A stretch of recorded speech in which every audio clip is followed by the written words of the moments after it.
Hello guys, welcome to our own YouTube channel. आज हम करेंगे एंगुलर मोमेंटम का एक आर्टिकल है पूरा, वो सॉल्व करना, उसका प्रूफ जो है वो हम देखेंगे। टॉपिक का नाम जो है वो है angular momentum of a rigid body about a fixed point and a fixed axis. और एग्जाम में भी अगर ये आर्टिकल आता है तो एज इट इज़ आता है angular momentum of a rigid body about a fixed point and a fixed axis, directly यही लिखा आता है। तो आपको ये पूरा का पूरा सोल्यूशन करना है या प्रूव करना है, या जो भी लास्ट में आपको डेरिवेट करके और सारा का सारा निकालना है।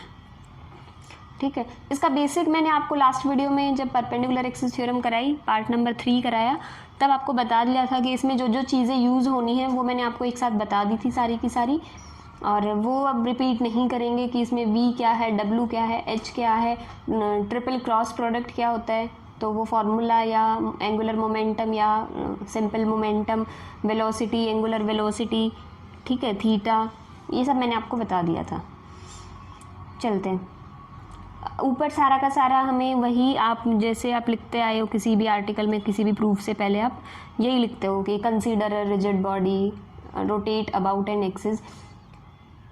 हम ये एक बॉडी लेट करते हैं, एक बॉडी रोटेट कर रही है एक एक्सिस के through a fixed point O। इस O के अबाउट जो है वो रोटेट कर रही है, वो एक्सिस के इस O से रोटेट कर रही है, इसकी एंगुलर वेलोसिटी ओमेगा है।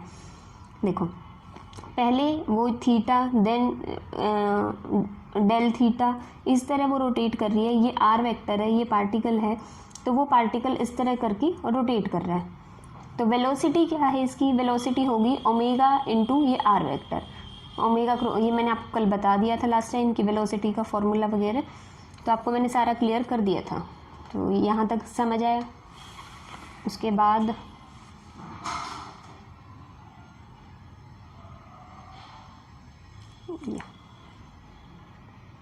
अब करते हैं एंगुलर मोमेंटम। एंगुलर मोमेंटम का फॉर्मूला मैंने आपको लास्ट टाइम बताया था। एंगुलर मोमेंटम को किससे रिप्रेजेंट करते हैं? H वेक्टर से।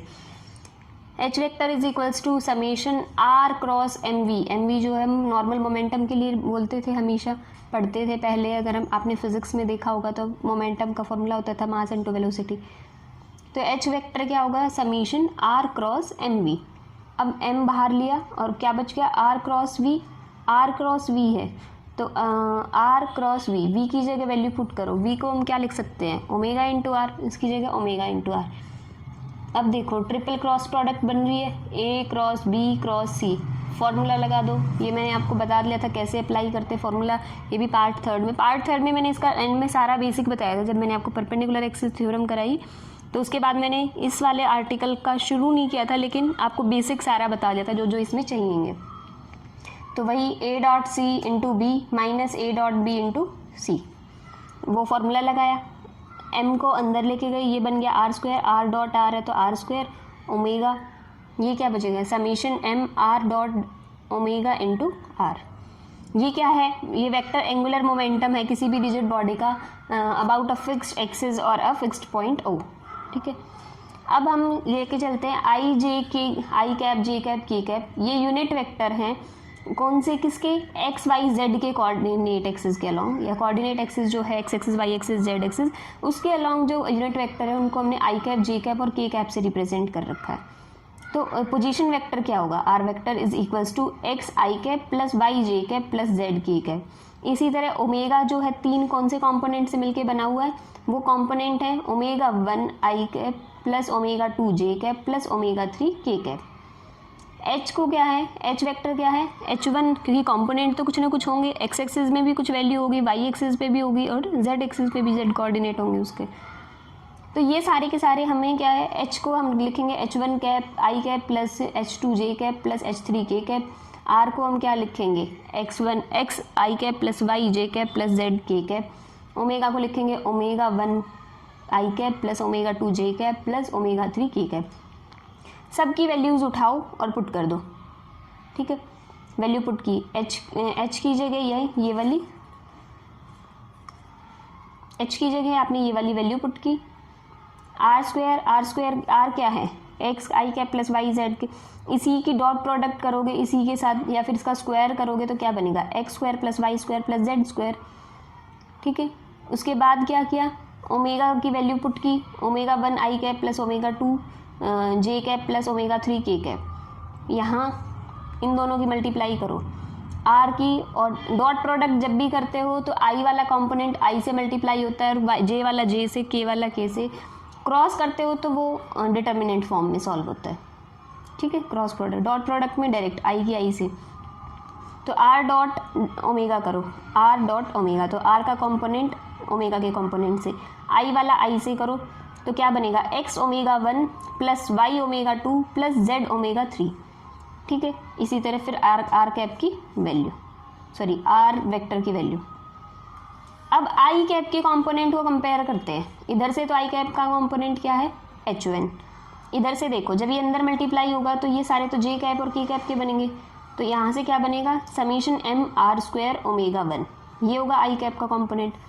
यहाँ से क्या होगा, तो ये जब इनकी मल्टीप्लाई होगी तो क्या होगा, इसकी मल्टीप्लाई करो अंदर, इसकी मल्टीप्लाई जब आई कैप की मल्टीप्लाई करोगे अंदर तो क्या बनेगा, summation m omega 1 x square plus summation m omega 2 x y plus summation m omega 3 z x. मतलब आई वाले की सबके साथ होगी, नॉर्मल मल्टीप्लाई है तो डॉट प्रोडक्ट नहीं है ये, ठीक है, क्योंकि ये वेक्टर नहीं है, ये सिंपल दोनों की प्रोडक्ट होने के बाद, ठीक है, एक स्केलर टाइप से कह लो आप। अब देखो ये कंपैरिजन किया, ऊपर इन्होंने आर स्क्वायर की वैल्यू पुट नहीं की थी कि बड़ा लंबा हो जाएगा, इसलिए इन्होंने बाद में कर रखी है वो आर स्क्वायर की वैल्यू पुट कि x square plus y square plus z square. जब अंदर मल्टीप्लाई करोगे तो क्या बचेगा, m summation m x square omega 1 minus यहाँ क्या है, summation m x square omega 1, ये प्लस का ये माइनस का ये कैंसिल हो गया, तो ये टर्म्स बची हैं। तो H1 इक्वल्स टू क्या आ गया, ओमेगा 1 दिस सारी की सारी। इस चीज़ को क्या लिख सकते हो, ए है ये वही तो moment of inertia about x axis.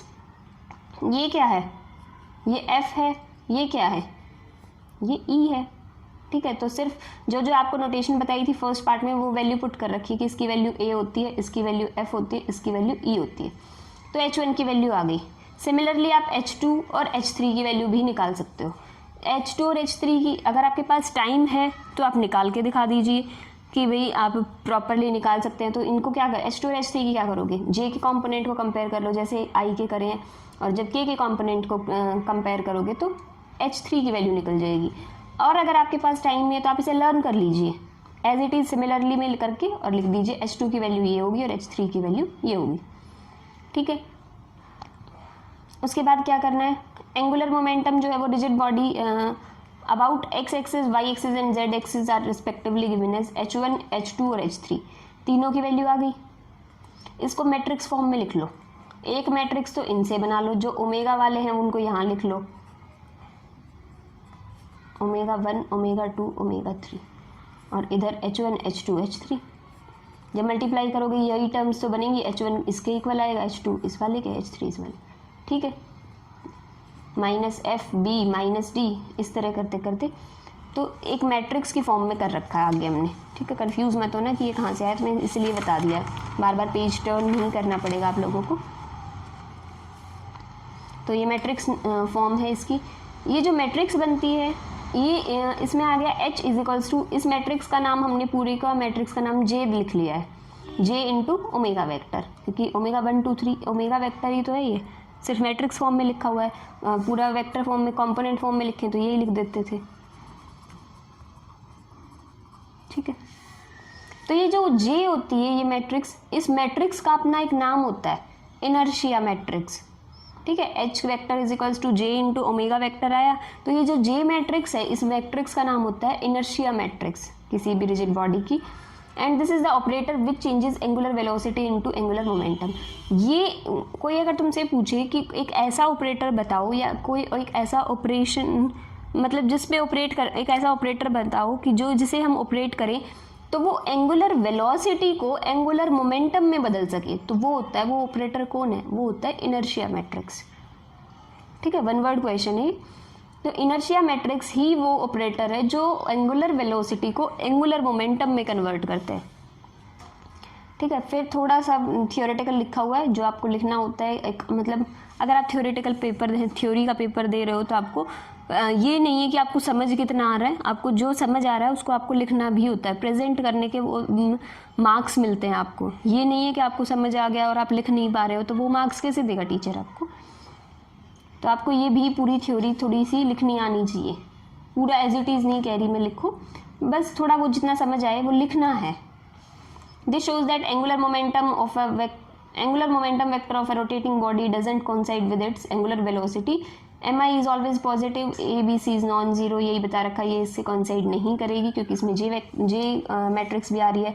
जो j है वो किस चीज़ पे डिपेंड करेगा, वो डिपेंड करेगा कि जो रिजिड बॉडी है उसका मास डिस्ट्रीब्यूशन कैसा है, उसकी शेप कैसी है, और जो कोऑर्डिनेट सिस्टम हमने लिया है वो कैसा है।